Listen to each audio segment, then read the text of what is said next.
So today we'll be continuing with the same topic. We are going to have to complete MPG compression, and we'll also look at the MPG frame format. Okay. So for the last two sessions, since the last two sessions we were discussing about video redundancies and MPG video compression. So all these were discussed in the last session, and the previous session we had discussed about the three types of frames: I frame, P frame, and B frame. I hope you remember this. Three types of frames in MPEG. I frames are the independent frames. P frames are frames which can be predicted from an I or a P frame. And B frames are the frames which can be predicted from preceding or succeeding I and P frames. Right? This was what we discussed in the previous session. Then we had discussed about how the transmission order has to be different from the display order for the prediction to happen properly. So we had discussed this example as well.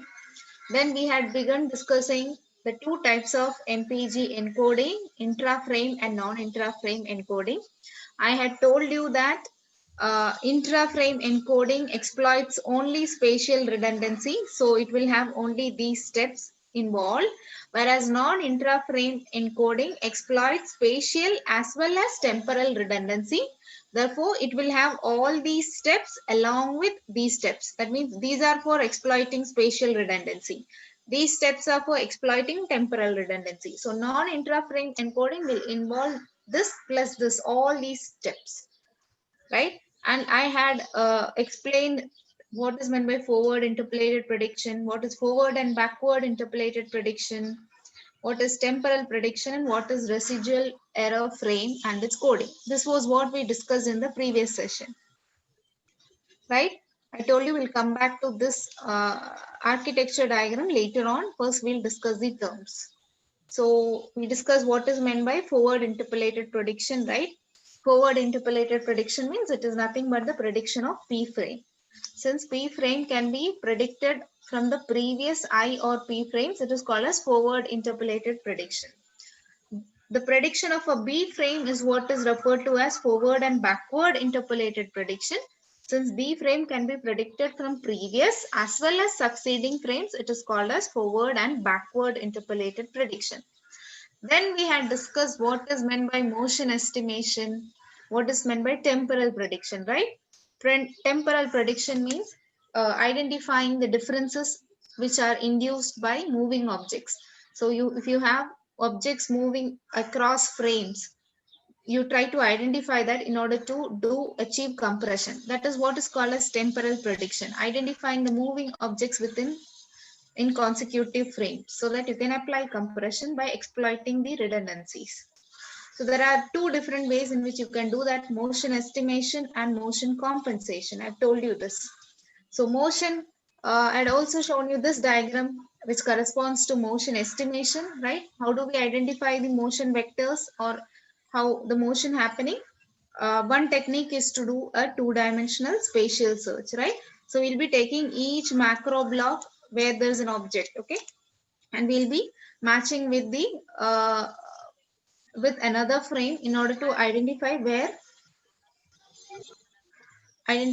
motion has been induced. So you can see here, if you want to find out how much this object has moved from the previous frame, you will be comparing the object within this frame to the previous frame to identify how much it has moved further or backwards, or in which direction.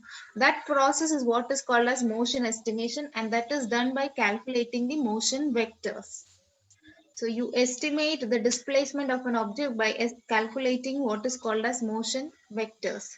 This technique is what is called as motion estimation, finding out the motion vectors for all the objects which have moved within across frames. That technique is what is called as motion estimation. There is another technique which is called as motion estimation, which is used along with motion compensation, which is used along with motion estimation. So you need to understand the difference between motion estimation and motion compensation. Okay, all these are probable questions. So what is the difference between motion estimation and motion compensation? Motion estimation means finding out those vectors, finding out how much motion has been induced across frames. That is called as motion estimation. It's there in the term itself, estimation of motion across frames. That is motion estimation. That is done by calculating what is called as motion vectors. Okay. Now, motion compensation means trying to use this, whatever information you got through motion estimation, using that when you try to do compression, that is called as motion compensation. Okay. So once you have done the motion estimation, what the algorithm or what the MPG algorithm does is that it it transmits only the difference between the two frames. Okay. There'll be some difference between the two frames, right? So the entire frame is not transmitted. After motion has been estimated, what MPG algorithm does is that it only transmits the difference between two frames. That is, it will transmit the motion vectors along with the error information. This is what is called as motion compensation. Okay, so what actually is done is the two frames are subtracted. So see here, this is frame 2, this is your original frame, and this is what your predicted frame looks like. So these frames are subtracted, and then you get an error which is called as the residual error. So the motion, only the motion, instead of transmitting the entire frames, only the motion vector and plus this residual error is transmitted. That is how compression is done. Okay. So your frame, when doing decompression, your frame can be reconstructed by using the information which is there in the motion vectors plus the residual error. This is what actually MPG does in the background. Okay. So these motion estimation and motion compensation are the two techniques using which temporal redundancy is exploited. So what is motion estimation? Identifying how much motion has been induced by an object across frames by calculating the motion vectors. What is motion compensation? Exploiting whatever information you got through motion estimation, you are using that for compression. That is called as motion compensation. How you are using that? You are calculating the difference between your desired frame and the predicted frame. Okay. So along with the motion vector plus this residual error information is transmitted, not information about the entire frame. Okay. So there's no need to transmit the entire frame. Only the motion vectors plus this residual error information will be transmitted. That is how compression is achieved. A lot of information which is irrelevant can be discarded. You will be transmitting only the motion vector plus the residual error. Okay. So that is how, and then coding will be performed on this motion vectors and residual error only. That is what is called as residual error frame coding. Okay. So this is a technique using which MPG works. So I told you there are two types of MPG strategies. One is intra-frame encoding and non-intra-frame encoding. Okay. I told you non-intra-frame exploits both spatial as well as temporal redundancy. So that means it will exploit these steps, that is video filtering, discrete cosine transform, DCT quantization, run length encoding, bitrate control. It will also do forward interpolated prediction, forward and backward interpolated prediction, and temporal prediction. So all these steps will be there in non-intra-frame encoding. But in intra-frame encoding, only spatial redundancy is exploited. So you will have only these steps coming in intra-frame encoding. Now we are going to see what is meant by these steps which are there in intra-frame encoding. Okay.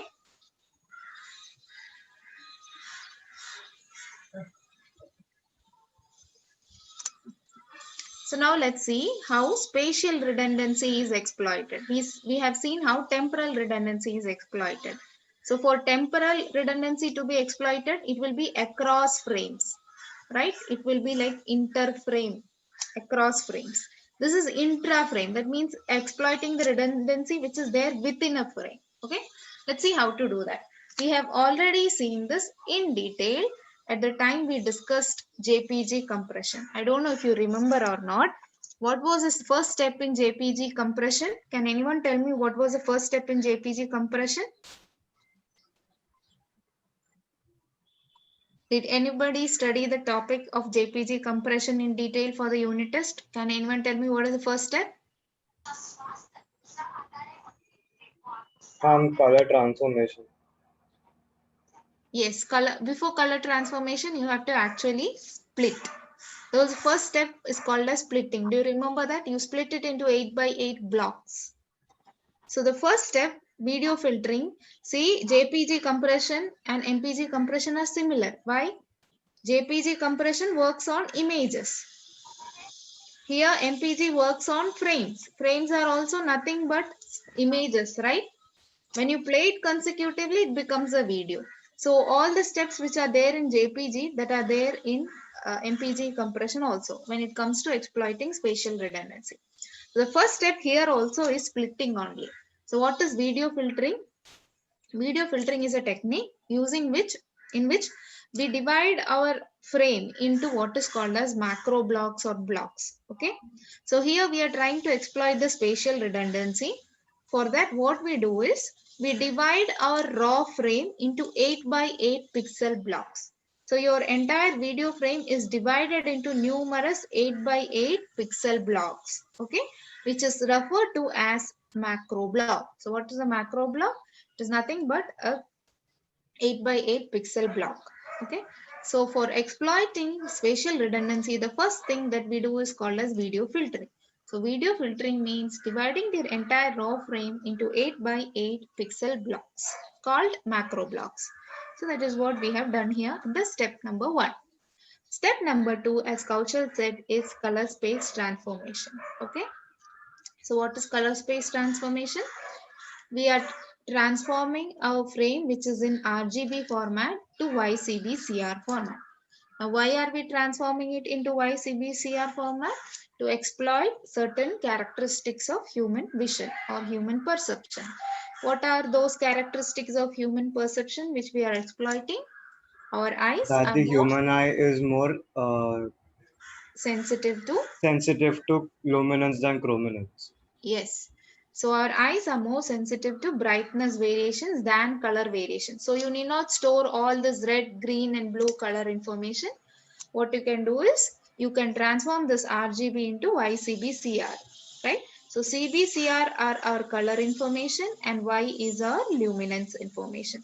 So basically we are downsampling or we are reducing the color information which is there in our frame. See, this is our raw frame. This is the R plane, this is the G plane, and this is the blue plane, red plane, green plane, and blue plane. We are transforming it into YGB color space where Y is the luminance or brightness information and CBCR is the color information. So we are basically downsampling or reducing the amount of color information. Now this can be done by, I told you there's a matrix multiplication or a standard formula using which you can convert RGB to YCBCR. So given below, these three equations correspond to that standard formula or matrix multiplication using which you can convert RGB to YCBCR format. Okay, so this is nothing but the standard formula. Now, if it is an MCQ based examination, maybe you can get a question from this area, like identify the correct option for RGB to YCBCR transformation. So try to remember this by heart, this particular formula. Okay, this is the standard formula for RGB to YCBCR conversion. Okay.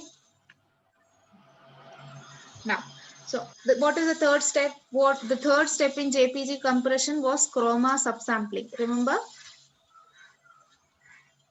That means you are trying to reduce the number of pixels which are actually store the color information. That process is called as chroma subsampling.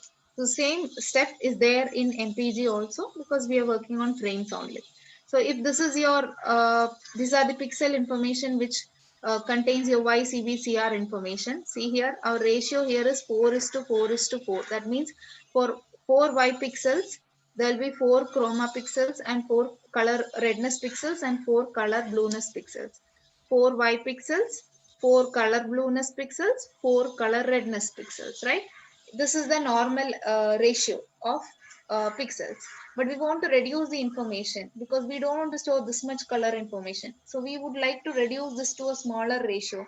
smaller ratio for color information. We'll store 4 pixels of brightness information, but we want to reduce the number of pixels which are used for storing color information. That is what is called as chroma subsampling or chroma downsampling. Okay, reducing the resolution of the color information. So if you are using this 4:4:4 sampling ratio, what will happen is, see, if this is the resolution of your image, if your image resolution is 640 into 480, then you will have 640 into 480 Y samples, 640 into 480 CR samples, and 640 into 480 CB samples, right? CR means color redness, CB means color blueness. So your estimated size, and since each plane takes up 8 bits to store this information, this will be the estimated size of your image, which is quite huge, which we do not want.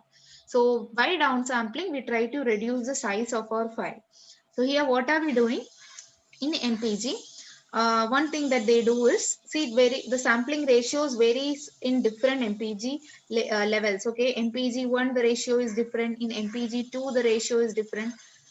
We are talking about MPG 2. Okay, so here instead of 4:4:4, what they are going to do is they are downsampling it to 4:2:2.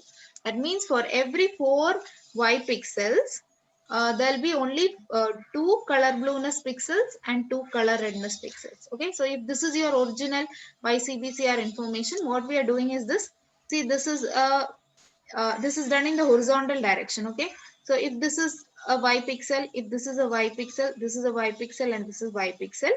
So for these 4 Y pixels, this will be color blueness, this will be color blueness, this will be color redness, and this will be color redness. Okay, so that means for every 4 luminance pixel, you will be having 2 color blueness plus 2 color redness. That means total 4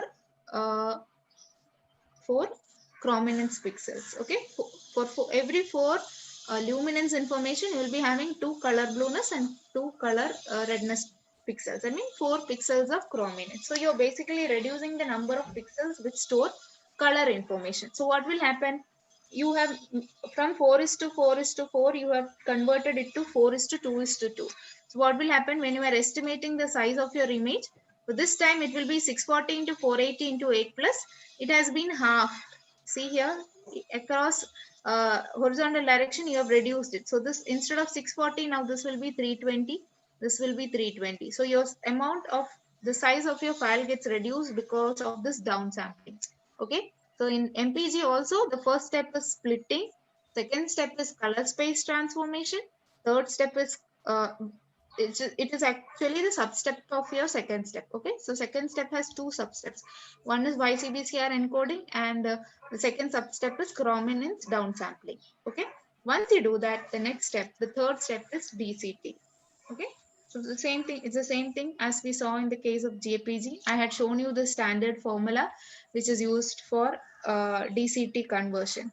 What are we actually doing? We are converting it from it into frequency domain, right?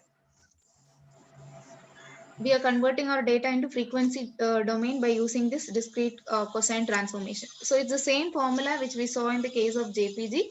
Using this formula, we'll be converting our pixel information into frequency domain, right?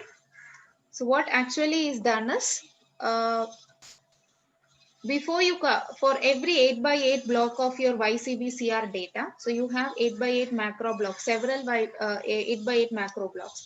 So for all these 8 by 8 macro blocks, for example, this is an 8 by 8 macro block. Okay, for this 8 by 8 macro block, they will subtract 128 from each pixel value. Okay, so this standard value is subtracted from each of these pixels. That is to bring the range of the values down. It's a kind of normalization. Okay, the value 128 is subtracted from, because our values are in the range 0 to 255. We want to bring it down to a smaller range. So we'll be subtracting 128 from each of this pixel values in the 8 by 8 block. And then we'll be applying the DCT formula. So which is the DCT formula? This is a standard DCT formula. So in MPG, what they'll do is, for every 8 by 8 block, this one standard 128 value is subtracted from each of these pixel values. And then the DCT formula is applied to get this resultant matrix which contains our values in frequency domain. Okay. So this is the third step, same as in JPG. Okay. So once you get the DCT matrix, this matrix, the resultant matrix after applying the DCT formula is called as DCT coefficient matrix.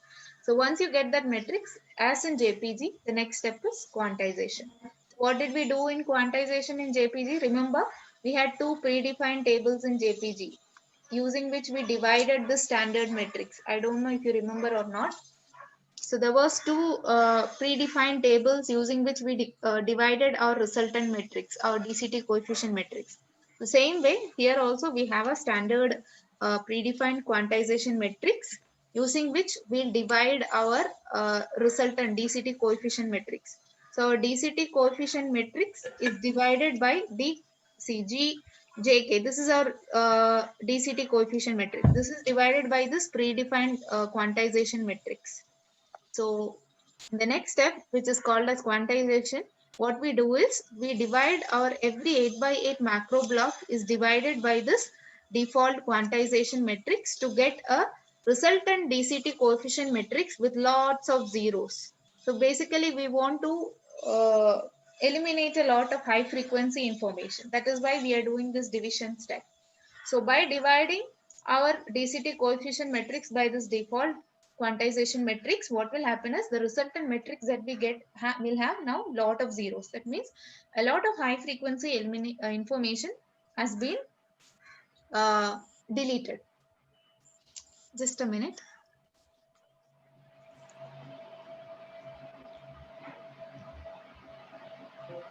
Okay. So after that, what is the next step? Remember, these are the same things as in JPG. Okay, I'm just revising it once again because JPG and MPG are things which you should definitely know. It's basically the same thing that's happening in the background. So after quantization, what was the next step? Remember, zigzag ordering was the next step after doing quantization. So same thing. So once you get this resultant matrix with lots of zeros, so this is our resultant matrix with lots of zeros. Okay. The next step in here also is to do entropy encoding. What is entropy encoding? It's two steps. That is, one is you have to read it in zigzag order, and then you have to apply the you have to make it into a horizontal format, into a vector form. That is what is called as entropy encoding. It's the same thing which we have done in JPG. So once you get this resultant matrix, now what you will do is you will do entropy encoding. What is entropy encoding? It is nothing but the zigzag ordering and converting it into this horizontal vector format. So once you do zigzag and ordering, so you will be doing zigzag ordering like this, okay? You will be doing zigzag ordering like this. So once you do zigzag reading ordering like this, you will get this matrix. So this is after zigzag ordering, okay? First value is 26. In the next step, your next value will be what? The next value will be -3 and 0, correct? And then in the next step, your value will be -3, -2, -6, correct? In the next step, your values will be 2, 4, 1, -4. So you are doing zigzag ordering like this. So once you do zigzag ordering, this is what you get. After this, you make it into a horizontal vector. So this is horizontal vectoring. So this is the result after the next step, which is called as the zigzag ordering or entropy encoding. So after you get this, what we'll do, what is our objective? Our objective is to compress. So now we'll be doing what? We'll be applying variable length encoding, or we'll be applying run length encoding on this vector.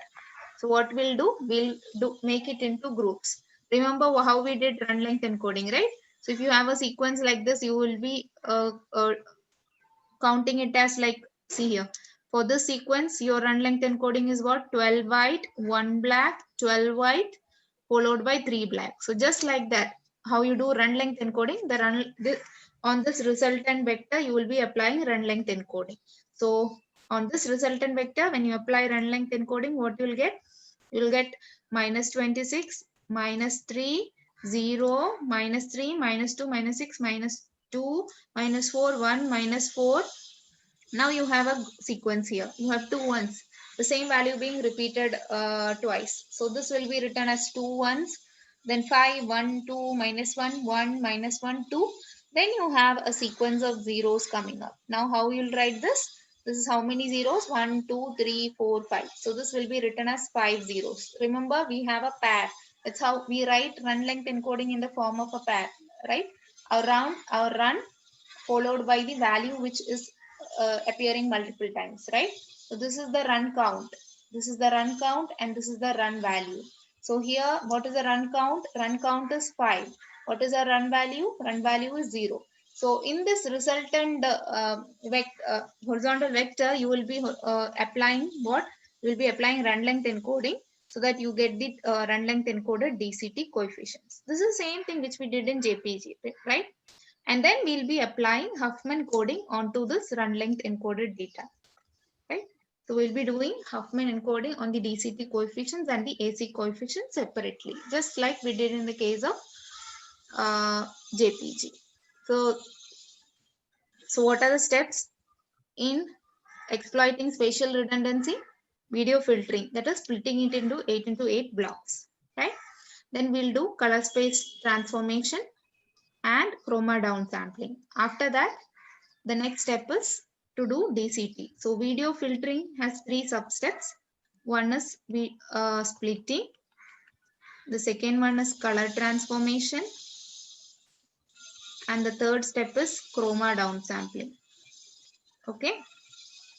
Then what did we do? Then we subtracted 128 and then we did apply DCT formula. Then we got a resulted DCT matrix that we divided by using a predefined quantization matrix. Then we did run length means zigzag ordering and run length encoding and Huffman coding. So these are the first steps in the first few steps in the intra-frame encoding. After that, you have one step which is called as bitstream buffer. Now, we have not discussed this bitstream buffer step when we discussed JPG. So let's see what is meant by bitstream buffer. Okay. So there's an additional step which is called as bitrate control. Now in bitrate control, what we do is, this is done to ensure that your buffer does not overflow. What are we doing? We are trying to do compression. Okay. And most of the applications have requirements like they should have fixed bitrate, they should have variable bitrate. So we'll be using buffers for this purpose, for doing encoding. So in order to ensure that the buffers... Kya hua? Is there a problem? No, no. So we'll be doing, so the purpose of the bitrate control step is to ensure that there is a fixed rate in the transmission of the encoded data. Okay. So this bitrate step ensures that your bitrate is fixed for the transmission of the encoded data. So just understand what it is meant for. So these are the steps in exploiting spatial redundancy: video filtering, DCT, quantization, run length encoding, and bitstream buffer. Okay. So what are the steps in intra-frame encoding? Video filtering, DCT, quantization, and run length encoding and bitrate control. In intra-frame encoding, you will have these 5 steps only because we are exploiting spatial redundancy. If the question is non-intra-frame encoding, that means we are exploiting spatial and temporal redundancy. In that case, we will have these steps plus these steps. That is why you have a huge block diagram like this. Look at this diagram. You have video filtering, you have DCT, you have quantization, you have run length encoding, you have bitrate control. Along with that, you have the steps for exploiting temporal redundancy also, motion estimation and motion compensation. So in non-intra-frame encoding, you have all these steps coming together. That is, you are exploiting both spatial as well as temporal redundancy. Okay, that is the primary difference between intra-frame and non-intra-frame encoding. Okay, now we'll go to the decoding part. So we were saying encoding, how encoding happens. So decoding is nothing but the reverse of this. So if it is intra-frame decoding, what will you have? You'll have these steps, whatever we discussed now, coming in the reverse. So what was our last step? Our last step was bitrate control, right? So when it is decoding, you have the last step coming first. So it's basically the reverse, right? Then you have run length decoding. You are doing the reverse of run length encoding. inverse quantization, inverse DCT, and then you will get the decoded output. So basically, whatever steps you saw in intra-frame encoding, you will be performing it in the reverse to get the decompressed data or decoded data, right? So that is intra-frame decoding. So in intra-frame decoding, whatever you have done in intra-frame encoding, the reverse of those operations you will be performing. So you will be performing reverse of run length encoding, reverse variable length encoding. You will be doing inverse quantization. So you have a standard formula for doing inverse DCT. That formula, this is the formula for inverse DCT, which will be applied. That is followed by your output. So you'll get your output. Once you do the inverse DCT, you will get your output 8 by 8 macro blocks of data. Okay. And when it comes to non-intra-frame decoding, so as I told, non-intra-frame encoding involves both spatial and temporal redundancy. So non-intra-frame decoding will be the reverse of non-intra-frame encoding. So what were the steps in non-intra-frame encoding? In non-intra-frame encoding, you had all these steps which exploit spatial redundancy, plus you had additional steps of motion estimation and compensation, which was used for exploiting temporal redundancy. So you will be performing the reverse of all this in non-intra-frame decoding to get your decompressed data. Okay. So you need not go into much detail, but you just need to have some idea about what is actually happening in intra-frame encoding and intra-frame or non-intra-frame encoding.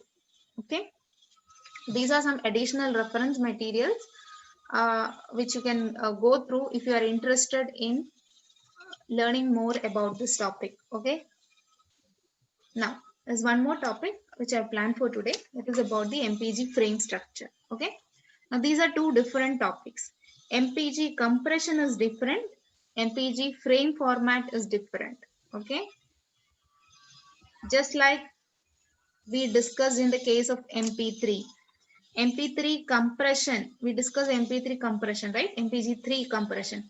MPG compression is different. That involves all those perceptual encoding, all those steps. And MP3 frame format is different. Just like that, MPG compression is different, MPG frame format is different. So when it comes to MPG frame format or frame structure, it varies across these different versions of MPG, okay? But more or less it is similar. So as you know, every frame is divided into what is called as slices. Slices are further divided into what is called as macro blocks. Macro blocks are further divided into what is called as blocks, okay?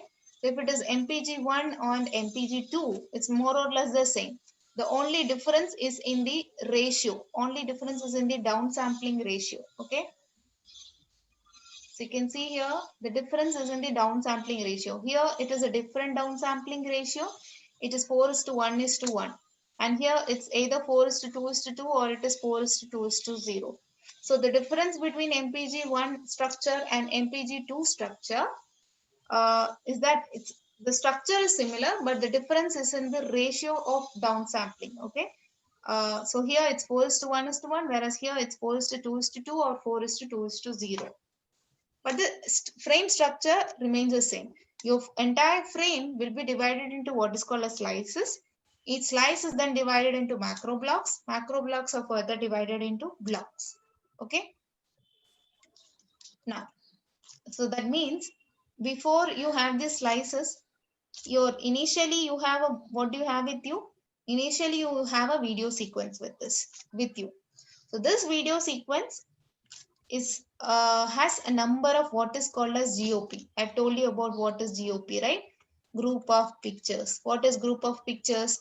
That sequence of I, P, P, P, B, B, B, B. Remember that each sequence of 12 or 15 pictures is what is called as a group of picture.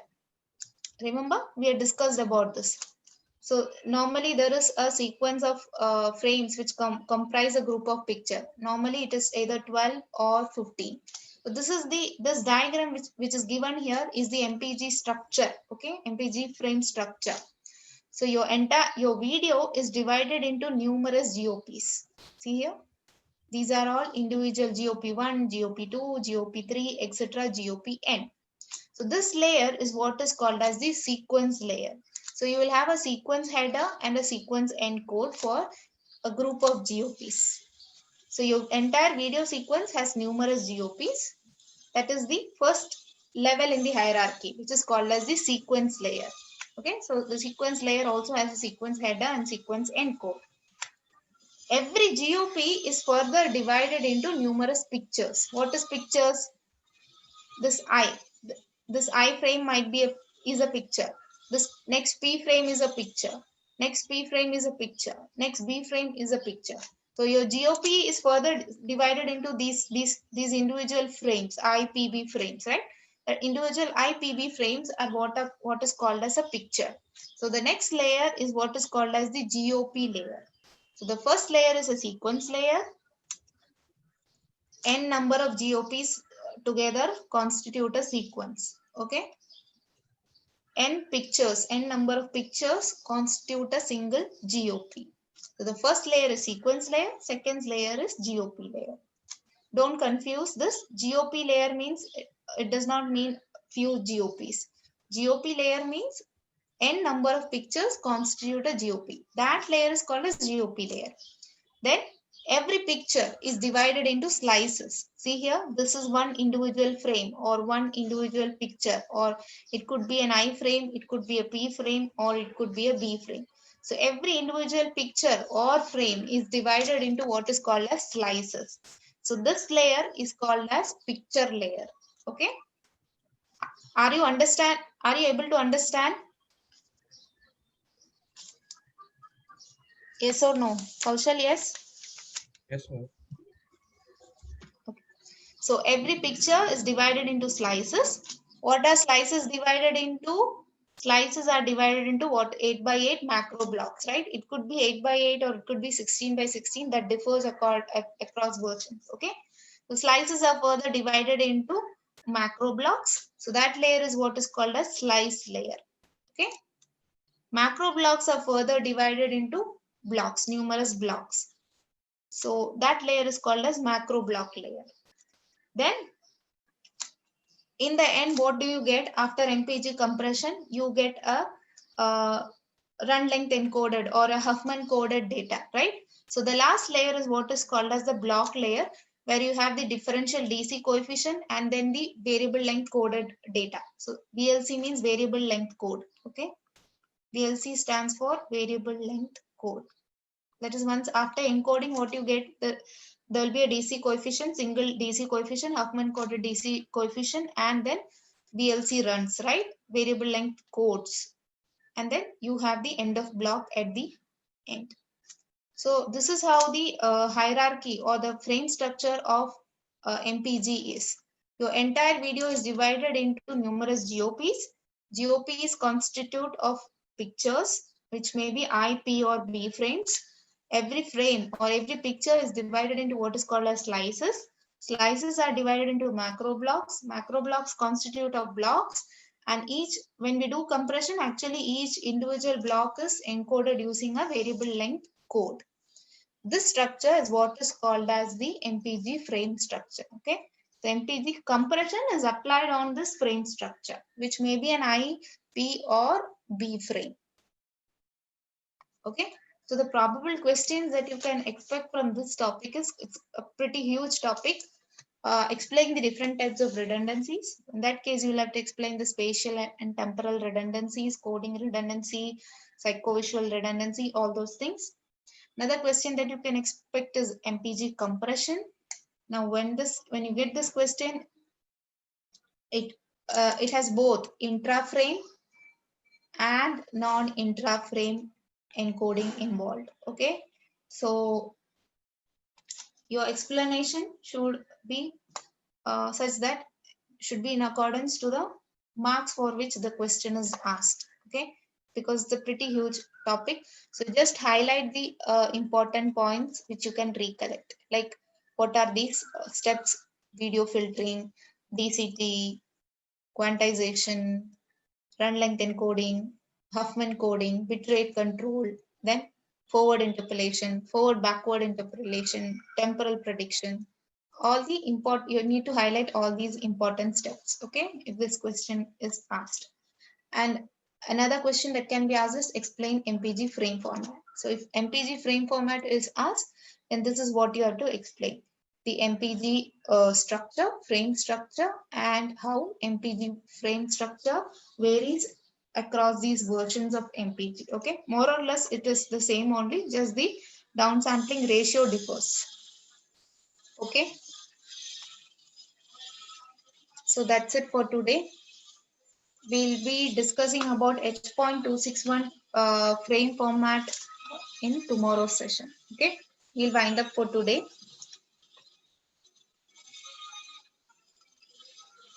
Mark your attendance if you have not yet.